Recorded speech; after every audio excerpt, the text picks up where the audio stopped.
Today on episode 155 of Typical Chicago Fans, we have Stinkers and Floaters, the TCF Sports Minute, our NFL playoff update, a new team builder, the NFL Pick Show recap, and a TCF top 5 of college basketball players.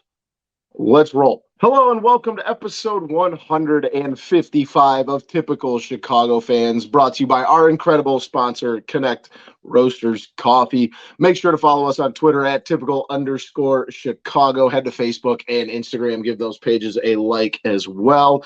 Go on over to YouTube, type in Typical Chicago Fans, hit the red subscribe button for all of our content in video form. Wherever you get your podcast, make sure you follow, subscribe there, leave a review if you can. Apple Podcasts, Spotify, Spreaker, Google Podcasts. We are there. Leave a review. Make sure you subscribe. Tell a friend. Tell a couple more friends. You can find me on Twitter at BoomyTCF. And, of course, the gentleman that I am joined with tonight, we have Zach at ZLiliaTCF and Maddie at schools_01. Boys, I don't know if I need to knock on some wood, but the weather's been pretty nice lately. It doesn't feel like January as of late. I'm not complaining about it. Not bad. We've had a little bit of below freezing. But my parents went to Orlando, and it was about the same temperature there that it was here, which is just insane. So I think we're doing all right. Yeah, if we're in the same hemisphere of weather with Orlando, I can live with it. So I'm not complaining. I like this. I go light jacket, and it feels just fine. I know we're about to get just harpooned with some bad weather here coming up soon, but and also Disney World, I think, made about $1 billion because it was so cold. My mom was saying that they're bringing sweatshirts out, like beanies out, like just everything just to keep people, because no one goes to Disney World thinking, oh, I better bring a sweatshirt. I better bring something warm. And it was just, they had to make so much money. Oh, just printing more money every day. You know the old saying, hell hath no fury, like February after a dry January. Mm-hmm. Oh, I know we're in for it. It's going to be a bitch. February is going to be a monster. It's going to be like fucking, probably like, we'll say 20 inches of snow will be my estimate for February. We're going to get we're going to get a bombardment. It's going to be like a 16-inch storm, I bet. But we haven't had one of those in years. Yeah, it's been more cold stuff lately. We're due like a mother. Yeah, I hope plus the amount of rain we've been getting. Yeah, that's true. I hope you're worse at picking the weather than you are at NFL games, but we'll get to that later. For now, let's jump in. Truthfully, you should be selling your picks this year. I'll get to it. I got a story about a pool I'm in later too, kind of related. Can't wait. But let's, as always, jump in with sinkers and floaters. I'll get started with my sinker, and that is the Milwaukee Brewers, and that is because it's just so easy to make fun of them sometimes. But recently, I know it's been a couple of weeks, but they had a man who, and this was back, I believe, in the summer, but on December 14th, a 25-year-old man was charged with felony burglary inside of the Brewers Stadium. He snuck in, or he attended the September 8th doubleheader against the Giants at American Family Field. He said he drank at least 10 beers, passed out, woke up, gotten back inside the stadium by pulling on a door until it opened, found his way into the clubhouse, started drinking stuff from the locker room. The team's strength coach said that it had items taken from his office, including a laptop, iPad, headphones, passport, and a credit card. Jerseys, shaving kits were taken from Craig Counsell's office. The equipment manager had a game-used bat, an autographed bat, a 45-year anniversary of the 1982 team signed bat, a replica World Series ring, and keys to the team Arizona spring training facility were all stolen by this 25-year-old drunk. They can't even keep the drunks out in Milwaukee. What did he do with all this stuff? Yeah, did he just barrel it and just walk it out the door? That's so much stuff. That's a lot of stuff. He had to have made multiple trips out of the stadium and back in the stadium to get all this stuff. My only idea there, Zach, is a lot of clubhouses have those like push carts. They almost look like That would shopping make carts, sense. but they're That would make modified. sense. If you put it all in there, I mean, you could Still so theoretically. much stuff. Yeah, it is. I mean, a laptop, an iPad, a bunch of bats, and This guy, he has to be on his way to Arizona already. Oh yeah, they probably caught him on the way there. He's already been arrested and charged, but yeah, that guy had himself a day, and the Brewers couldn't keep him out of the stadium. It's funny that the Brewers have a stadium that you just have to pull hard on a door and you can get in at any time. Oh, it's so Milwaukee Brewers. It's not even funny. Maddie, any thoughts on that? No, I think you guys pretty. I think you pretty much. It's a good. There's not much to add. There's not much to add. It's a great story. I mean, really, at the end of the day, like it's just it's another, another spin on what the hell goes on in Milwaukee. What else? A place that sells their tickets at Subway. It's a wild place. It really is a wild place. My sinker though is the NBA and betting on it. It is impossible to bet on the NBA. You can watch a game. One team would be up 20. The other team, they blow 20-point leads like it is fucking nothing. It's unreal. 4 different 20-point lead changes before the fourth quarter. Yeah, and people like they don't miss open shots. There's such good shooters in the NBA now. Like, I took it over last night at 250 in the Lakers game, and I think it hit at 280. Jesus, that's crazy. What's the defense there? Yeah, so speaking of how crazy it is, Zach, actually, a buddy of mine was just telling me today that he had like a $10 free bet on DraftKings. So he made some 8-leg parlay, and I think it was just money line winners. And he sat down to play. This was like Sunday night, and he sat down and played the new Call of Duty, and like 3 of them had won. So he had 5 left. Well, they were all like down in the dumps. Like he just said, he set his phone down, stopped following the games. And after like 5 or 6 games of Call of Duty, he looked at his phone, and sure enough, all 5 of those had come back. It was 10 to win $660. Oh my goodness! Yeah, that's insane. He said he had completely given up on it. Like he was like, "There's no way." 5 teams, multiples. Everybody was down. You know how dumb I am? If I did that, I go, "Man, I wish I'd have put 20 on it." I couldn't even celebrate it. I just like, "Man, I wish I would have put more money on it." That's awesome, but that's like. They're never over. The games are never over, but it's also you never know who's going to win. It's so frustrating. Like from a gambling perspective, I don't bet very much NBA. It's just, it's too much of a roller coaster. You almost wait until like middle of the fourth quarter. Yeah, if you catch a game live, bet it, that kind of thing, just for entertainment at that point. But not much more than that. And really, truthfully, although I do have the Clippers tonight. Over under is the move because to pick a winner is insane. I say that as I've got the Clippers tonight. Me too. Do you good? Maddie, what's your sinker? All right. Well, I've actually got 2. And the first one I'm going to give an honorary sinker to my 2 co-hosts tonight for not even giving a quick happy birthday to your boy here. And you guys, my co-host forgot my birthday this week. Oh my God, I did. And the Hawks won, too. Remember so you got your winner there, Zach. Yeah, it's okay. I'll let it go. Now it's on me. I'm horrible with that. Yeah, that's. I also hate when people don't tell me happy birthday. So I understand where the pain's coming from. There, that's on Boomy. It was actually I was busy. I had a work thing all weekend, so I was gone all weekend anyway. I barely got to talk to my wife and kid, so it was just like one of those days. I just had a ton of shit going on. So well, I was just saving it for the show. I had to give you guys happy birthday to Maddie. I had to give you guys some shit on that, but the other one is there's this video going around. It's a 3rd grade. It looks like an AAU basketball team that is full of NBA level trash talk players on their team. They show up there. They dance. They're shooting the bow and arrow. They're seeing the 3. They're let's see what else. They're showing how they got little man down there. They're just talking so much shit up and down the floor. Holding up the drop. And you know what? I'm a longtime believer in having fun in sports. I like the pimping of the homers. I like trash talking a little bit. I like bat flips. It's okay to have fun in sports. I think that's the point, is to enjoy the game.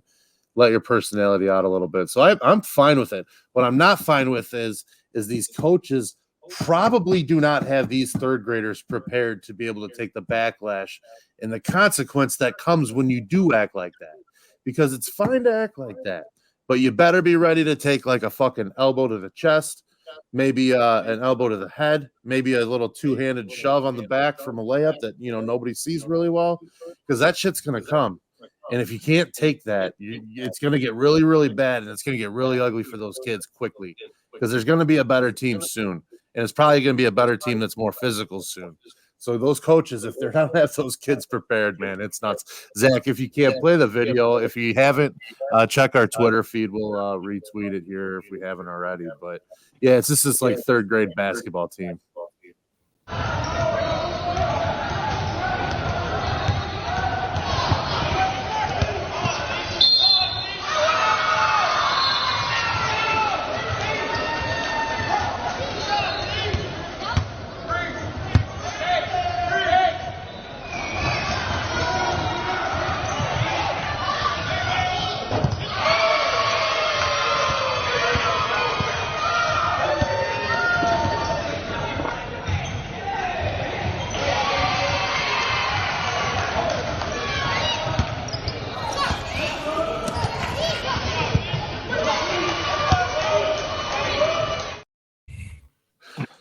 Number one is going to Duke. He's already committed, right? Yeah.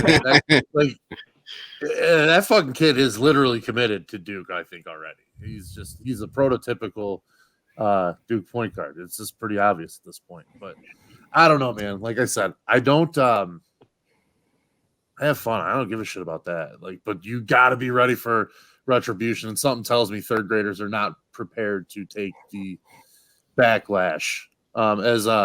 As someone who might be in charge of youth basketball programs and or other higher level basketball programs at this point now too, I'm curious. What's your take on this, Mr. Boomy? Well, I think like the problem that I see in it as, and I know travel AAU basketball is way different than organized school ball. There was about 13 technicals in that video that are going to get given out in the high school level. That's because you know from coaching AAU, I played a little AAU. They let a lot go in AAU. Yeah, AAU is a different monster. And I'm with you, Maddie. I'm very pro like celebration, but like you made a good point. Like I especially at this age, like the post player, like he might end up being 5'6", and he's just out here bullying kids that are smaller than him. Very well could have peaked in height. Yeah, exactly. So I get it. I'm all about celebrating, but like when the big kid like makes the putback and then he gives the too little, it's like, yeah, dude, because you're all in third grade and some of you just so happen to be 5 foot and the other ones are 4'1". Like, yeah, he is too little, dude. Like he hasn't grown yet. Fucking Duke toothpick doing the flex on him. Like what? The best was how they introed the video and he's doing that little bop dance. I was just like, I didn't know where that video was going the first time I watched it, but like, I don't know. I don't know what I think. Like you said, at some point, at some age, some kid, is going to get somebody's going to take them out, and it's not puberty's going to hit them very hard. Yeah, and then the next viral video will be like, oh, this kid couldn't hold his emotions and went off. It's like, no, that kid might have had that coming. Like, yeah, you do it to the wrong kid. Deserve to get decked, Yeah. Exactly. That's when you send like the 12th man goon from the bench in. Yeah. Oh, 100%. Legally put him into the wall. That's when you send me in, basically. Yeah, I was going to say that was a lot of me back in the day. So I feel that. My floater, transitioning to floaters, I don't think I have said this on the podcast. Correct me if I'm wrong, but I'm going to be a dad. So I know I announced it on social media back in December, but me and my wife are having our first child in the middle of April. So we couldn't have planned it out better. Basketball season will be just, a couple months done. It's definitely the time of the year that I have the least amount of stuff going on. So, very obviously very excited. Something we've been trying for a while. So, just going to tell you, be prepared for some sinkers in there too. Okay. Oh yeah, absolutely. I'm trying to stay as positive as possible, but the one-time sex haver. Congrats too, by the way. Thank you. But yeah, so life's going to get a little different here in a couple months, but obviously Punk, to say the least, I think is the term I've been using. But I know if Maddie's going to be. You and Mrs. Boomy. We appreciate it, man. But be ready because you're probably going to get some texts at like 2:30 in the morning because I'm sitting up, I can't help you. It's just I appreciate you getting ahead of that. Every kid's different. It doesn't matter, dude. No book will tell you every answer. No personal touch. Every child is different. Which also reminds me, I got a couple books I need to read, and I'm not a book guy. So you just gotta navigate the waters the best you can. Right, exactly. Reading the books is not a bad idea. I don't mean that, but I just mean like take it with whatever you can. It's not a full guide by any stretch. It's not the end all be all. Yes, right. Like you can go read John Wooden's book on coaching. It's not going to make you a good coach. Well, they'll tell you, yeah, you got to sleep train. Leave your screaming 9-month-old in the crib, begging for you, screaming at the top of their lungs. It's really easy to do. It's really easy to walk away. Okay, just like the book says. A lot easier in theory than it is in practice. Exactly. So I'm just telling you'll figure it out. You guys will be fine. Appreciate it. I'll move on to my floater, which is very different than that. I'm never going to be your dad. My mother would not want to hear that. No, I'm just teasing. You're just living the dream. I'm just jealous. Theo Vaughn, he's hilarious. I've been listening to a bunch of his podcasts. The way that he just real or not real about the stories he says and the way he says them, oh my goodness, that's hilarious. He's the man. He is arguably one of the best storytellers in comedy. And he's one of the guys that is weird. Like, I've talked about it a million times. I love stand-up comedy. I watch all the specials and, all these different podcasts. He's one of those guys that, to me, is different than the norm because I think, Zach, you might agree to this. I think he's a better podcaster than he is a stand-up comedian. He's he's a great storyteller. Yes, he is phenomenal. And some of his bits, I literally just sent one to my wife when I was scrolling TikTok eating dinner. And it was a story he was telling on Rogan. He is the perfect one for those clips, those, 60-second, 2-minute clips of just some absurdity that you're like, wait, how does your brain go to that? Did I hear that he got his start on Road Rules? Yeah. Was that? Mm-hmm. That's okay. I thought I heard that the other day. I was like, holy shit. Yeah. He's been in it a while, in entertainment for a while. So gotcha. That's a good floater, Zach. Maddie? It is mine. I'm going back to the well. It's been a while. It's been at least since early December, but we have a UFC pay-per-view this weekend that I'm looking forward to. It's a good one. We got Glover Teixeira against I think he's from Chicago, Jamal Hill, for the light heavyweight title. We got Brandon Moreno, Davison Figueiredo 4. Glover Teixeira he's 42 years old. Jesus. Yeah, he's still a truck too. So I think he's 33-8. That's he's so like many a plus 125 underdog right now. So it's a close line. So you're getting plus money if you take him. Davison Figueiredo, I like him a lot this weekend. I think he's going to beat Moreno personally, and he's plus money I think now too, plus 105. So 2 close lines on the title fights to end the night. Gilbert Burns too. Plus the cards in Brazil, so the crowd's going to be absolutely fucking bonkers. Should be a good one to watch on TV, that's for sure. And also just got the makings of another good pay-per-view here coming soon. John Bones Jones coming back in March. I saw that. I'm so excited. Fighting Cyril Gane for the heavyweight title now that Francis Ngannou's out of the UFC. So that wild was turn so of events. weird. It was, and I don't think Ngannou made the right move. I think he wants to go to boxing. I understand that, but I think it's a little bit of a hot take. I don't think this is a smart move on his part. I think he overplayed his hand personally. I'm not saying I agree with him. I'm just saying I'm pretty sure that's what he was. He wants to fight like Tyson Fury. He's getting a lot of credit for kind of saying no to the money and kind of trying to do his own things because of the quotes. Doesn't get the sponsorship money. Doesn't get the. He was going to be the highest paid UFC fighter maybe of all time. Significantly, yes, by quite a bit. It sounded like. But to him, he said it wasn't all just the money, and he wants the flexibility to box. He wants he said and then he went into saying he was fighting. He wanted in his contract like healthcare and advocacy for other fighters, which I have a hard time believing that you could ever tie that into one player's contract with the UFC. So to me, that seemed a bit grandstanding, and that's maybe a hot take on my part. But I don't like that. That's not anything you could ever arrange in a contract for one athlete with an organization, regardless of the sport. That you're talking union representation, basically, right? At that point, that's not going to be built into your contract. So, I thought that was a little bit of a grandstand move on his part, and frankly, I don't think the boxing fights are out there. There's not a Mike Tyson, there's not a Vander Holyfield, there's not a fucking George Foreman. Like Tyson Fury, he's a good fighter, but it's not like he draws just Joe Public into every time he has a pay-per-view. You know what I mean? Yeah. The boxer who probably draws the most is Jake Paul.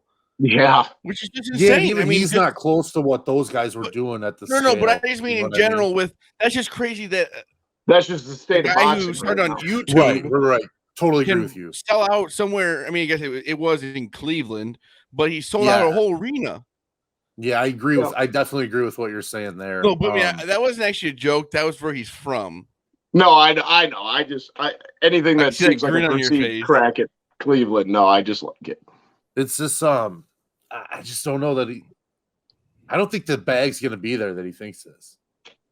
Yeah, it'll be interesting to see how it plays out. Like if this was, the boxing scene wasn't what it was 30 years ago, we might be having a different conversation. But. If he would have gotten pay-per-view points in a title fight against John Jones in his fucking return in March. That's going to be the most anticipated UFC pay-per-view of all time, possibly. Mm-hmm. And you want a bag, that's going to be a bag then if you're getting pay-per-view points on that. So on top of probably $1 million a fight win and show, so probably $2 million if he wins. He's looking at upwards of $6-7 million just from that fight alone. On top of the other deals that you get with, fighting John Jones for a title. Yeah. I mean, this is a lot of people say is the GOAT. Absolutely. So I thought it was a weird move on his part personally. And I'm not saying like the UFC didn't have room to budge in other spots, but whatever. We will see. Staying in the sports world, but moving on, we're going to jump into the TCF Sports Minute, and it's been a couple weeks since we have talked, and since then, the Chicago Bears have secured the number 1 overall pick, the worst team in the NFL. So where do you guys sit right now? We're a couple months away from the draft. Do you keep the pick? Do you trade the pick? What are you doing here? You trade the pick, and you just wait 2 or 3 times if you can. Go to 4 and then go to 9. You wait until everyone has to come to us. They have to say, hey, we want to give you this because you have the number 1 pick. So you just sit there and you just wait until you get what you think is right. Hopefully they do the right thing with it, but you have to trade it. There's no reason to use the pick. Somebody in like Berwyn is thinking that they got to take Stetson Bennett first overall. This sports radio. You see the way he played in that title game? Hey, this is Bill from Cicero. I think they got to give the Stetson Bennett kid. Did you see the way he played in the title game? I've heard they should draft Bryce Young and you use Justin Fields as a running back. Is what some guys have called and said. What are we talking about here? We need more of those guys in life. It's insane. The people if you're going to take stations. Bryce Young, I mean, you've got to be talking about trading Justin Fields. And even at that, then let's say Bryce Young is good. That's still 2 years off in the distance. Dude, I'm not even entertaining the idea of Justin Fields is their quarterback. It's just the way Ryan Poles, by saying that he would have to be blown away, is only doing anything he can to increase value in the 1. Everybody in the world knows they're not trading Justin fucking Fields. He can't go up there and be like, "Yeah, we're just going to trade this." We have no thought of. I'm not going to entertain that thought anymore. My opinion, I agree with Zach. You got to trade down get as much as you can. If you can grab the 4 with the Colts, get them ahead because they want to go ahead of Houston. That's obvious. They both need quarterbacks, same division. They got to get ahead of Houston so they get their guy. So then you get also Houston. If Houston wants to go to 1 and not have us go somewhere else and have somebody take their pick, I don't think Houston has a need to go to 1 personally. I'm just saying. I'm just saying. I think the Colts are your team, and then I think maybe from the Colts you could possibly get maybe the Falcons to come up a little bit. But that's the thing, though. For the next 3 months, it's just so many different scenarios that could happen. I just trade, get as many picks as you can. I just want as many good players to pick from as humanly possible. But Matt, I guess my question from an outsider was like, how many ones do you realistically think the Bears could get for the one? I think they could end up with their own, essentially, wherever that, so they'll have, I think they'll have 2 this year and one additional next year, ideally. So you're saying 3 ones for the first overall? Essentially. Okay. I think that's what your top you want to expect. I don't know, and this is what I worry. Mean, somebody threw out with the Colts like the 4 and Quentin Nelson for the 1, and I'm doing that fucking tomorrow. As quick as humanly possible, because he solidifies your offensive line immediately. You still get the 4 then, and then you taking Carter or fucking Anderson, whoever's there. Yeah, I think realistically, 2 number ones and obviously some additional equity somewhere else. Because my next question was like, what are you like off-season expectations? Like, how many pieces away do you guys think this Bears team is from quite a bit? Quite a bit of pieces. It's a 53-man roster, right? Yeah.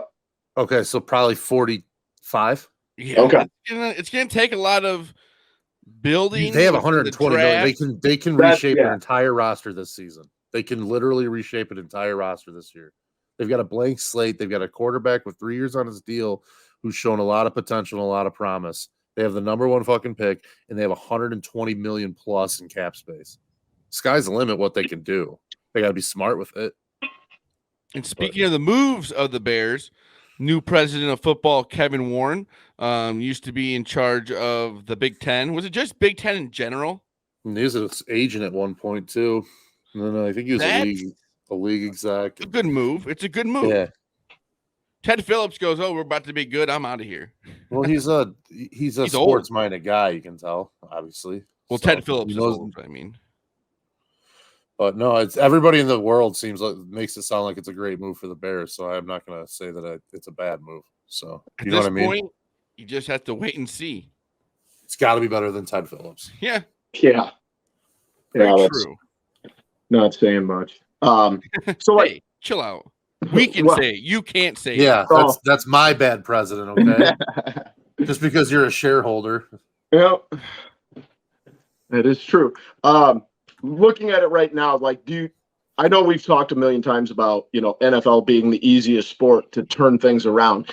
Do you realistically think the Bears are, obviously we're a long way away in a very different roster. Do you think the Bears have the wherewithal to be a team competing for that one of those wild card spots next year? Oh yeah, I think if they make the right moves, I mean, I'm not saying they're going to be amazing or anything, but like I said, a wild card spot.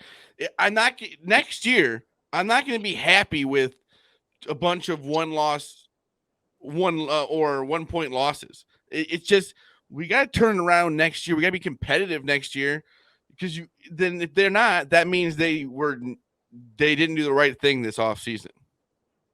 Yeah, and I think, like Matt, you talked about all the cap space.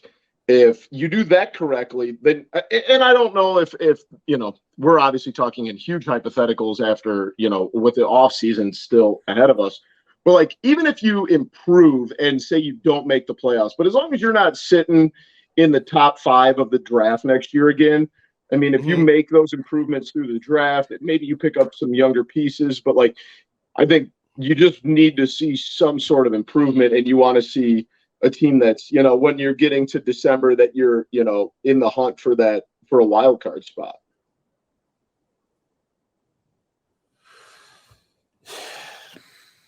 Yeah. I mean, I couldn't agree more. That's what you got. You got to see progress. You got to see progress. Especially here on out. First year coach. You can't have 2 years of this. Yeah. Yeah. You're not the, was it the Jaguars who had back-to-back ones? Yeah, like the Jags had the one last year, and it turned out okay. You know what I mean? So let's. They got their quarterback 2 years ago. Had the one last year. Let's do the same thing. Absolutely. Switching over to some hoops. I feel like we keep having this same exact conversation about the Bulls. 20-24, they are currently in the playoffs at 10th in the East. Is this team crazy. just going to continue? They go from like 10, 9, 8, 7, 6, right in that area. They've been there all year. Yeah, anywhere from like 7 to 13, it feels like. They got down to 13th once. It was just, I don't know. This team is incredibly frustrating, and like, I don't. They play well against. They play well against good teams. They play bad against teams they should beat. I mean, it just feels like we're just beating the same drum week after week on this team. Over in Paris right now, about to play the Pistons. What a great game to have over in Paris. The Bulls versus the Pistons. Yeah, if it's 1991, it'd be great. You're 20-24. Like, I mean, and I get that Patrick Williams is still like whatever 23 years old, but like, are we still like, is at least the front office thinking this guy's going to be the next, his defense is just star? not Like, there. It's not there. He has games where he's just out. I mean, I can't remember which game it was, but it was that game against the Cavaliers, I think. I think he had like 9 points in like 32 minutes or something. Fucking embarrassing. And him gave up shooting the 3-pointers is not what I want to see. I want to see him down low. I want to see him be tough. Yeah, this team is frustrating, and I think if all else, shit hits the fan, I think you're going to see Zach LaVine out of town. When is Donovan gone? Yeah, I mean, it's conversation that they have to have. What's he done? Yeah, I don't disagree. It's kind of sad after the way they started last year, all the expectations we had, how fun it could be and whatever, and then it's just gone way downhill. Lonzo Ball, they showed the video Ball got of hurt, him. everything ended. Yeah, they showed the video of him dunking, and then all of a sudden they're saying they're afraid that he might be shut down for the whole year. Yeah, and like it's too confusing. That's a good point, Zach, because this team right now is not that much different than outside of Lonzo Ball. This team is not that much different than it was. And they're playing the same way they did after him. Yeah. This is how they played last year in the second half. Let's not kid ourselves. Yeah. They were the same inconsistent up and down dog shit squad. Mm-hmm. Yep. Speaking of a lot of down and really bad at their sport, the Blackhawks 12, 26-4, I believe. I think 28 points, last in the league. I mean, they're in on the Connor Bedard sweepstakes. I mean, that's really all it's got to be the rest of this year. I mean, this team's horrible. Is there any silver lining here, man? They came back and won. That's all you can ask for. Well, if you believe in conspiracy theories, I don't think the Blackhawks are going to win the lottery anyway. You think he's going to Arizona? No, I don't think they're going to do anything to benefit the Blackhawks right now in a quasi-suspension from all the shit that they've have buried and dealt with. And let's hope you're wrong. I hope I'm wrong, but I worry that I'm not. That's one side of it when it comes to Bedard. If they got him, we're back immediately because he's a franchise guy, it looks like, dude. Outside of that, that's your hope right now. And your other hope is like, it sounds like Jonathan Taves is like cool with getting dealt now at this point. So get what you can for him. Probably the same for Kane, unless he's willing to just sign a lifetime deal. Because I'd offer him, just say, hey, you can stay here forever if you want. Here's the deal. It's up to you. I would for him. I wouldn't for Taves. And I'm a Taves guy. But outside of that, you got Seth Jones to maybe hopefully be your long-term guy. The rest of it, they've got to keep just rebuilding with talent because there's just not a lot there right now. Matty, I'll be honest, I haven't watched a ton of Blackhawks. Are we still in the same boat with Richardson as the coach for now? Like, is everything? I don't know how you can. I don't know. I don't think he's really getting a fair shake because this is just not a good roster. It's just not. I mean, it's He's stripped coaching down a to the glorified AHL team. for all intents and purposes, yes, with a little bit of, sprinkled in here and there, you got some high level talent. But Yeah. Bad. it's a hard team to watch. It's a really hard team to watch. I did go to a Blackhawks game. game. Deal what you can. I did go to a Blackhawks game in the middle of December. A buddy of mine had free tickets. And I did just, for giggles, about 30 minutes before game time, I pulled up, one of the ticket apps.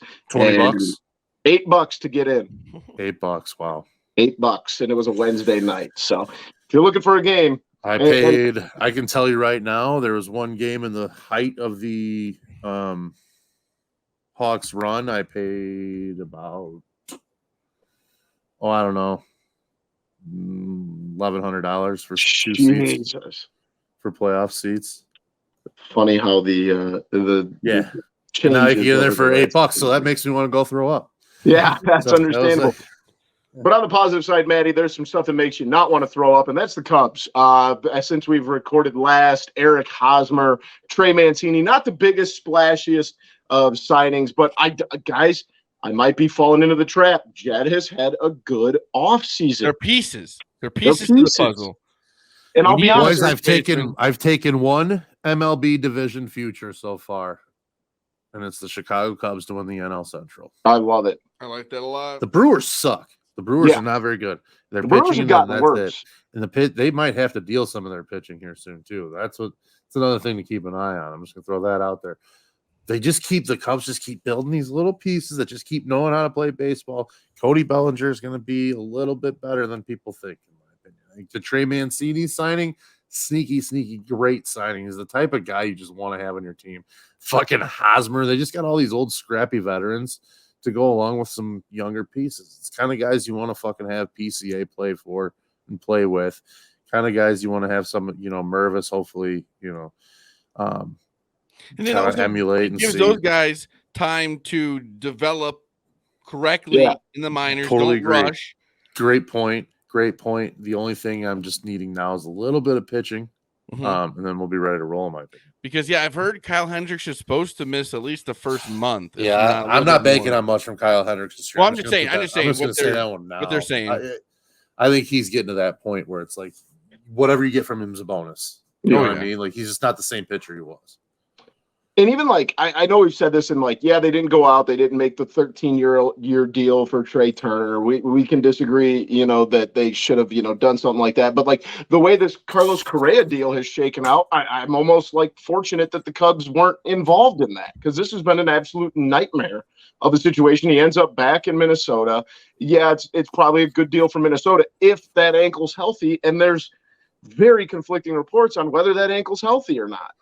My brother sent me a meme. It was the MLB 2K 24 or 3 cover, and it was Correa, but in all 3 uniforms. Yeah, it's just been insane. It's very funny. I know it sounds crazy, but it's good that they weren't in on him. Yeah, because it's been a huge debacle. And I don't know, do you guys know of any other big name free agents that are still on the market?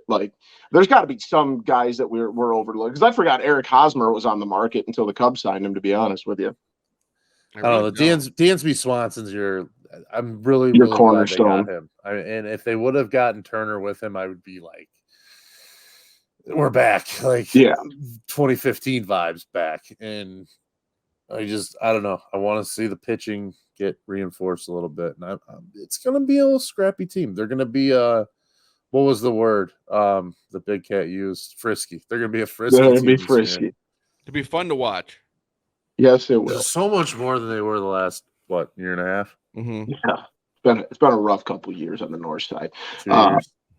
At least on the positive side for Cubs fans, the White Sox have done absolutely next to nothing other than signing Andrew Benintendi, but nothing. Hate to see it. Yep. But before we move on, we got to give a big shout out to our sponsor, Connect Roasters Coffee. They make the best coffee around that you are going to find. They also have some amazing teas. We're the Cubs Con. Yep.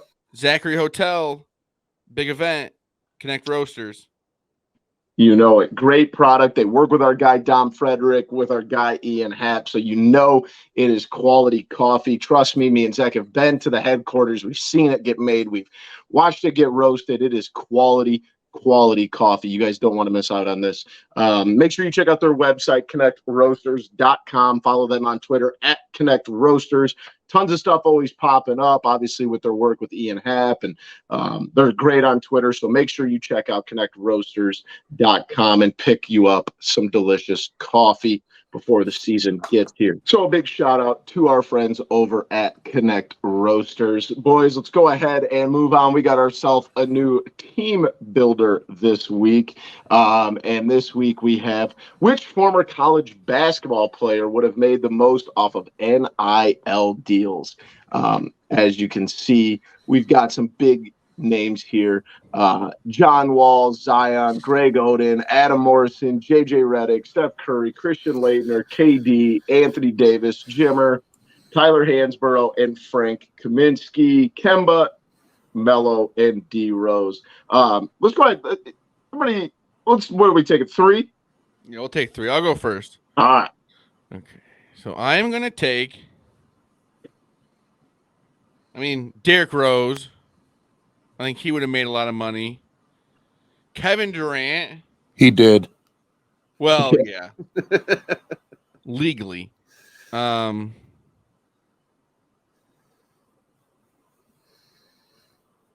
I think John Wall, he had that dance, the John Wall dance. Like, you could have sold that.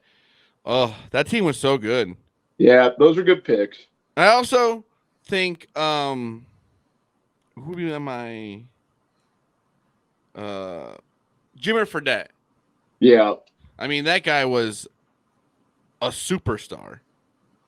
Yeah, and I guess that's the way I kind of look at it, is like I've thought of this as like, Zach, those are good picks, but like Derrick Rose was at Memphis for one season, KD one season, Yeah.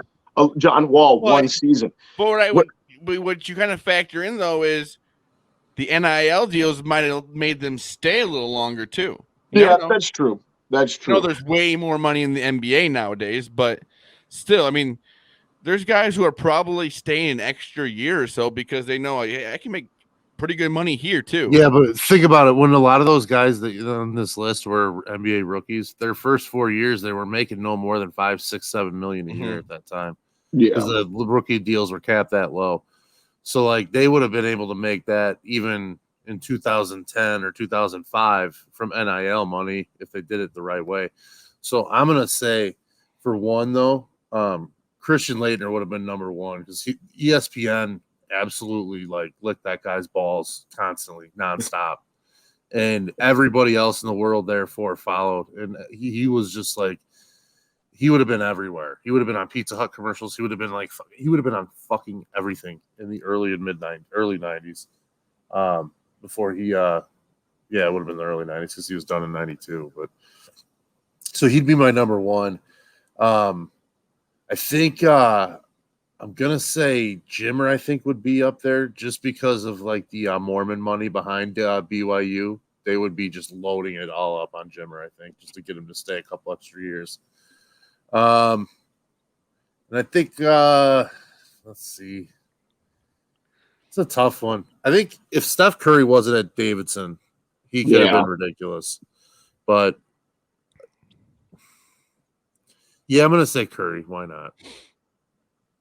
I like those picks. A lot of true with Kevin Durant.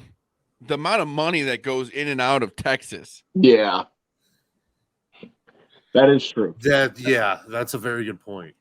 It's a very good point. I kind of went in the vein of like these guys were there for what my first one, and I remember him being like so big as Adam Morrison. That Gonzaga team. I mean, everybody remembers them. When they lost, and like it's still a meme now. Adam Morrison, Jimmer is easily in my top 3 because he was there for a long time and did it. At BYU, I think he was there all 4 years. So he's who I would take number 2. And then just from because it was the most memorable game I ever watched, Kemba Walker. That step back. Yeah, that game was insane. One of the craziest things I'd ever seen in my life. So I'll go with those. Also, my last one, I was between Redick too. Redick would have been way up. That was actually Matt. I was just about to say JJ Redick there for a long time. You love him or you hate him. but just like the, very typical Duke player that, just caused a lot of people a lot of pain, and was very good for a long time. So those are my three, and then my honorable mentions. So I think we left one guy out, Greg Oden. He was a superstar. Yeah. I mean, look, 45. I think he still coaches now back at Ohio State. But I think he could have made a lot of money on, I don't know what. Just anything. He could have been any commercial. Yeah, I could see some car commercial for some, dealership in the greater Ohio area, sitting up, and an maybe H2 Anthony or Davis something. could have made some money off the unibrow, like selling shirts and stuff. Definitely. And Zion, obviously, but I feel like he's so close to where we're at now. I mean, he was a freak in college. He made plenty of money. He made plenty of money in college. Yeah, exactly. So let's go ahead and jump in. We've got an NFL update. It's been a couple weeks since we've had a show. Wild card weekend, super wild card weekend. Did not disappoint. The only game that wasn't really that close was the first game of the weekend, and that was the 49ers and the Seahawks. And that was a close game for a while. I mean, the Bucs game was never close. Yeah, you're right. I didn't scroll that far down. You're right. But you know what I mean, though? Tom Brady, I don't know what was going on there, but it seemed like if anyone got near him, that ball was going in the ground. Yeah, or into the other team's hand there in the end zone. That was bad. But yeah, so we got the 49ers who looked dominant moving on. Really good second half. They were down 1 at halftime and then really put the screws to the Seahawks. They're moving on. Imagine this team with I know Brock Purdy's good, but that lineup without the quarterback is just amazing. Yeah. I mean, he's got arguably the best weapons left in the playoffs right now. He played well. He played well for the big moment, but there were spots where they're like, oh, there's Brock Purdy. Yeah. I mean, that first half was not great by any stretch. But he's got pieces around him that I think that they can go pretty far. I agree. Maddie, anything on the Niners? No, I think you guys nailed it. They got the best team in the league. I think if Purdy plays how he did in the second half of that game, I don't know that confidence. I don't know how possible that's going to be. And I think this week's going to be tough for him, dude. I really do. I think Dallas is going to get them all they want. I think every week for Brock Purdy is going to be tough because, unfortunately, you're being thrown in a crazy situation. Yeah, the playoffs. Frankly, you could make an argument that Dallas has the best quarterback left in the NFC. Yeah, which is a wild statement a couple months ago to think about. It's Dak, Jaguars. It's Purdy. It's an injured Jalen Hurts. Yeah, it's Daniel Jones. I think Daniel Jones is going to be. I think Daniel Jones is. I think. No, I know you're right. You're right, though. You are right. I'm just saying it's either Dak or Daniel Jones, and that's wild to me. I think if he's healthy, it's Jalen Hurts probably. Oh, easily. But, it's like. I don't know, man. It's just I know the Bucs defense isn't great, but with the way Dallas looked, unstoppable is what they looked. If Dak plays smart like that and just keeps feeding his playmakers, I mean, dude, just then how many times you don't need to complicate the game. You really don't. I don't mean to go out of order, Boomy, but how do they keep showing Jerry Jones? How many times are they going to show Jerry Jones during a game? Yeah, when you're that powerful, they make sure they get you on TV, man. Yeah. Jaguars with the craziest comeback. That game was over at halftime. 24-0 or 27-0, and then come storming back. They held the Chargers to 3 points in the second half. Come out and keep Trevor Lawrence's Saturday streak. He's never lost a game on a Saturday. Keep that alive. 31-30 over the Chargers. That game was nuts. Lost that game. The way that they managed the clock and the way that they managed that second half, they played not to lose. They didn't play to win that game. Yeah. They played not to lose. And then you got which Bosa is that? Joey Bosa. I understand you're mad, but you're on the field. Go to the sideline and throw your helmet. Just go a few more steps, and you're not going to get that penalty. Yeah. I understand it was probably a false start. You saw that quite a bit of times here in the wild card round, but I don't know. This team just seemed undisciplined. Yeah, you made a great statement there, Zach. They played not to lose. They had their opportunities. They could have put things away, and they just didn't. And they let the Jaguars hang around. And Brandon Staley looked like an idiot coaching that football team at times. And Trevor Lawrence showed how to understand you're going to go out there. You threw 4 picks in the first half. That sucks. But guess what? There's 2 halves to a game. Yeah. 4 He's touchdowns officially in elite, total. boys. Then he goes He's to Waffle officially House. there. Then he goes to Waffle House. That's even better. He is Sounds amazing. ELITE. Yes.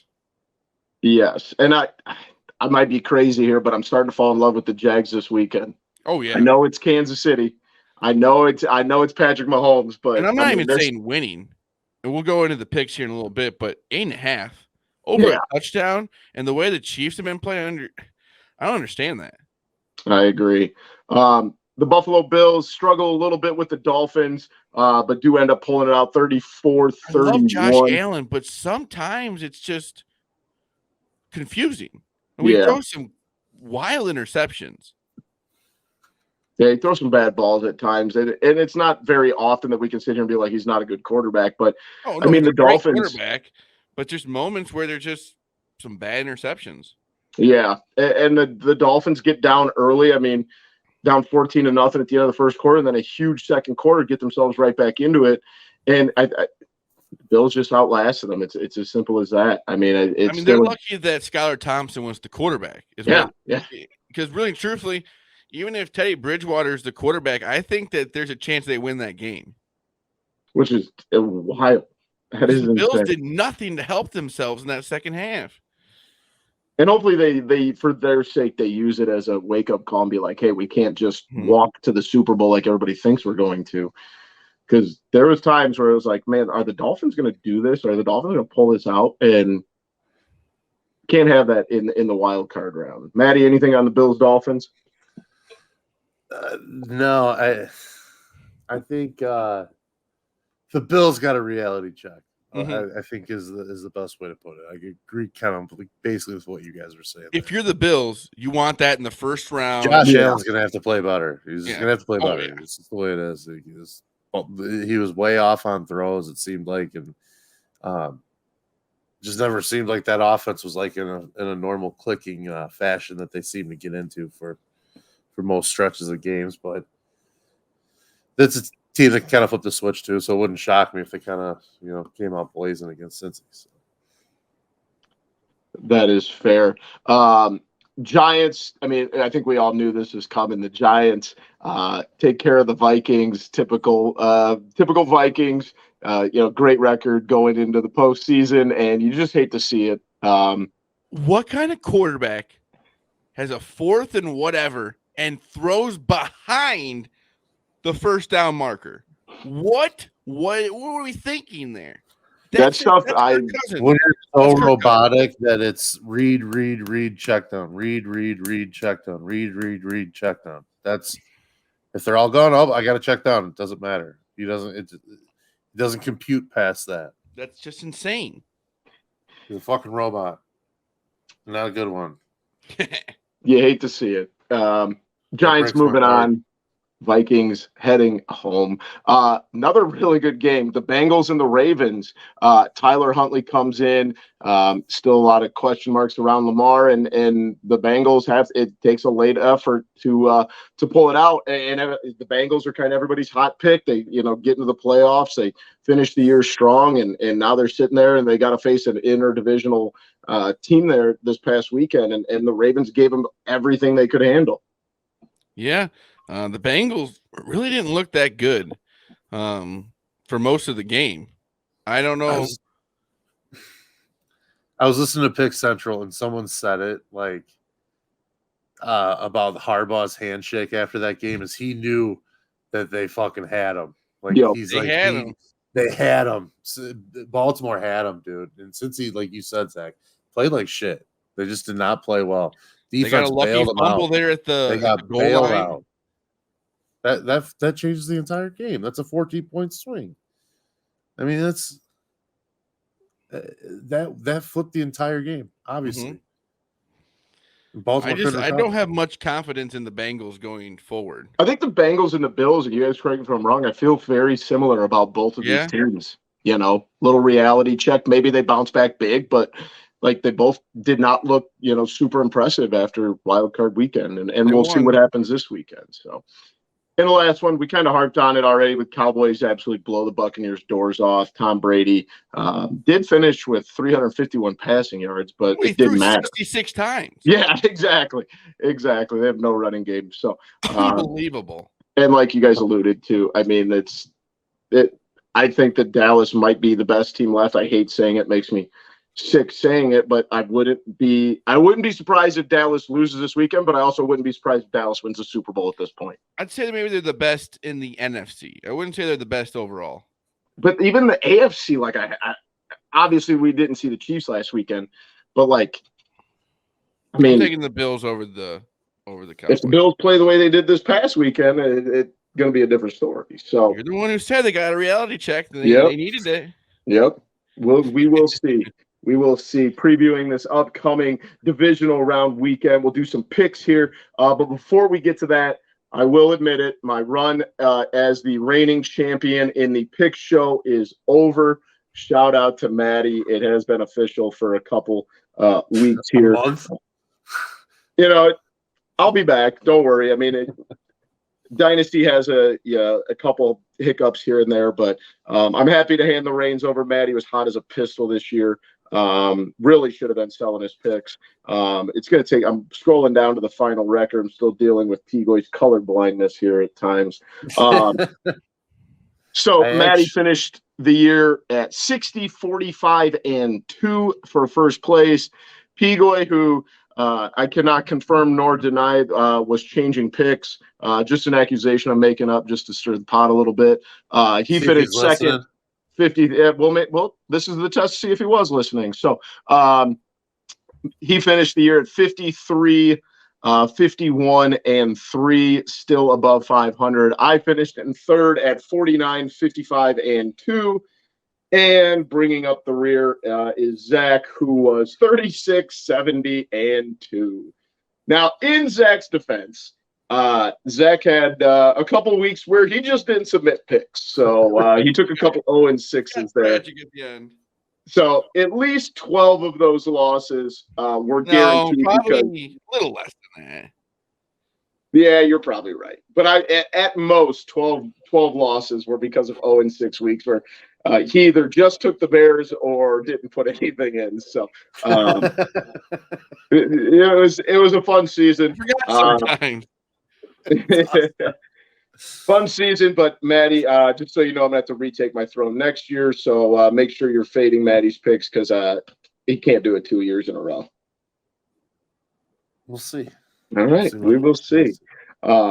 With that being said, we got some games this upcoming weekend starting on Saturday at 3:30. We got the Jags and the Chiefs. Zach kind of alluded to it earlier. Kansas City -8.5.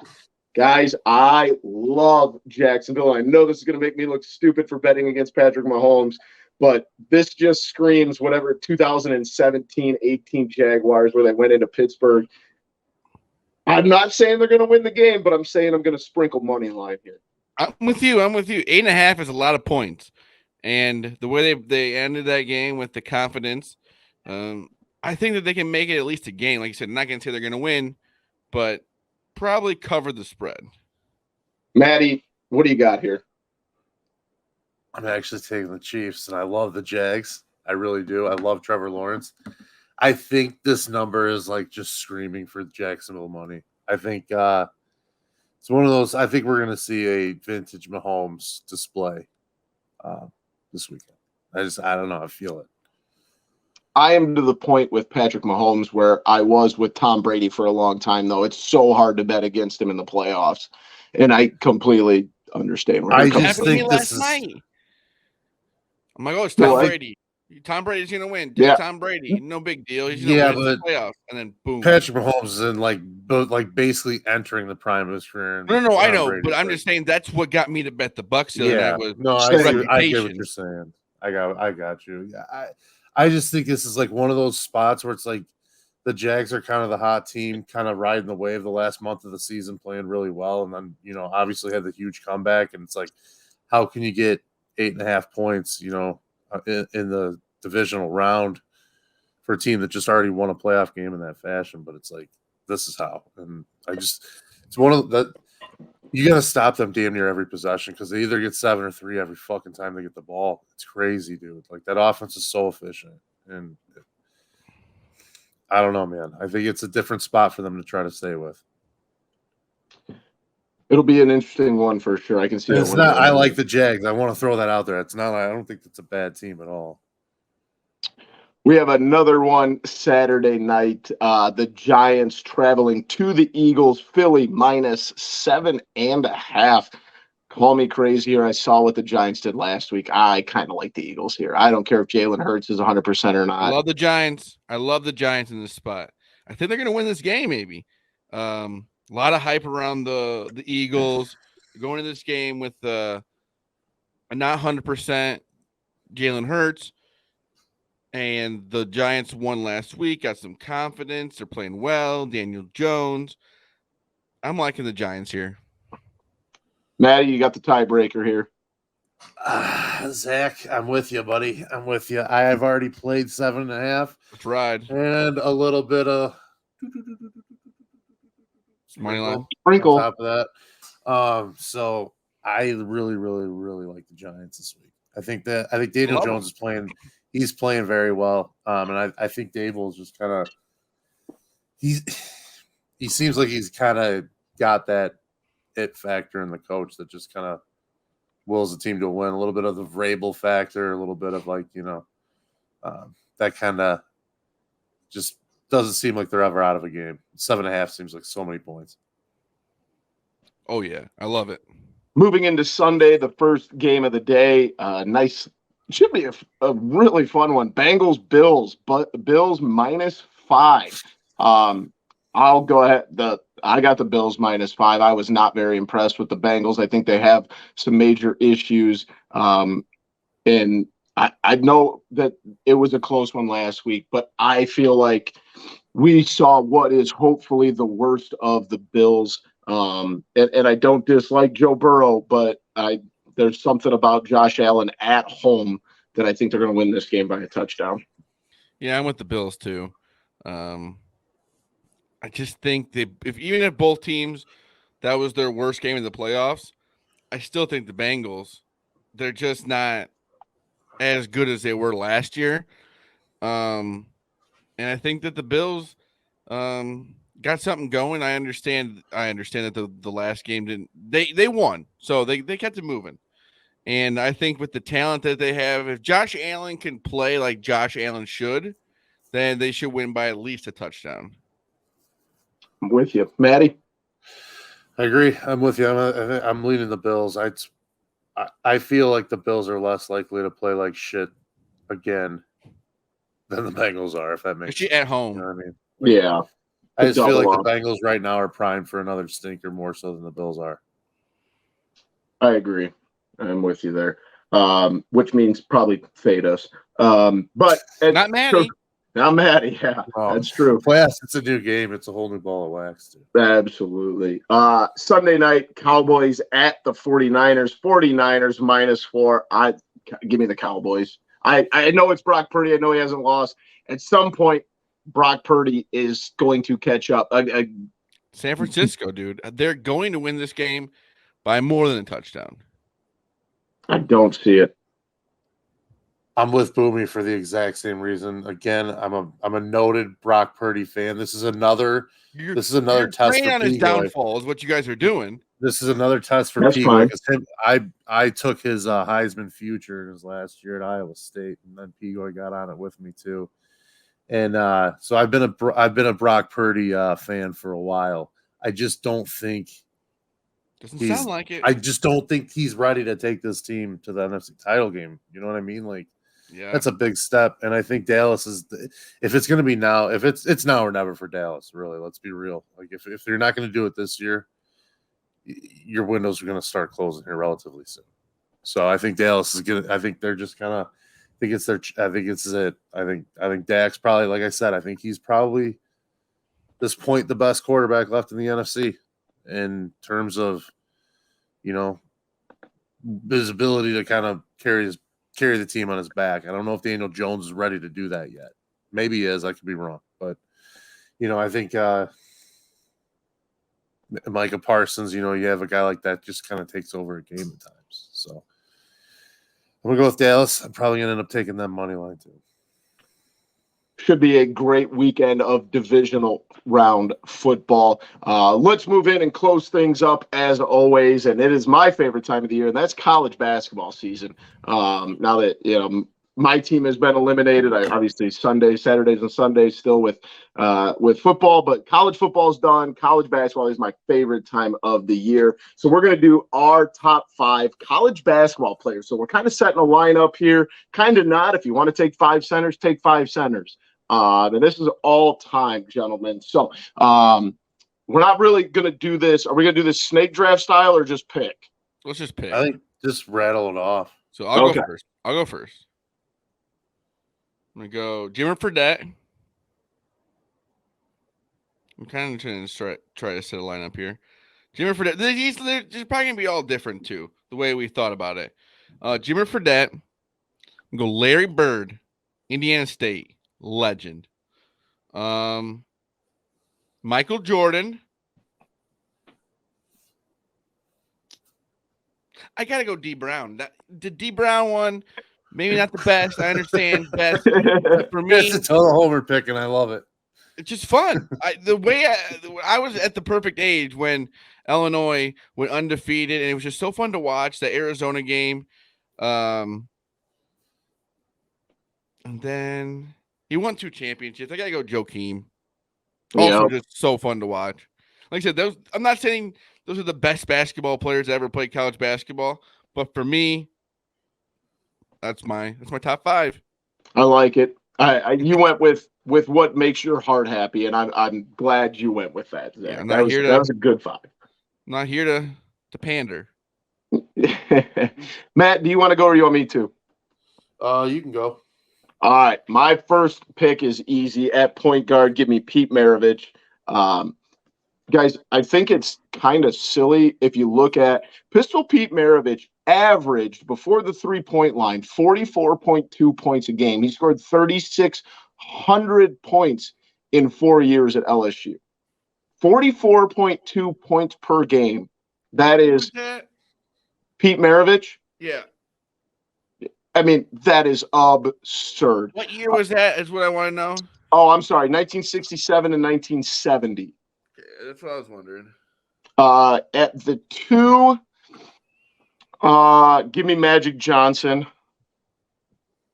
Was he? Well, yeah, I could put Magic at the 2. At the 3, now this gets a little tough because I just want to go pure here. Do what you want.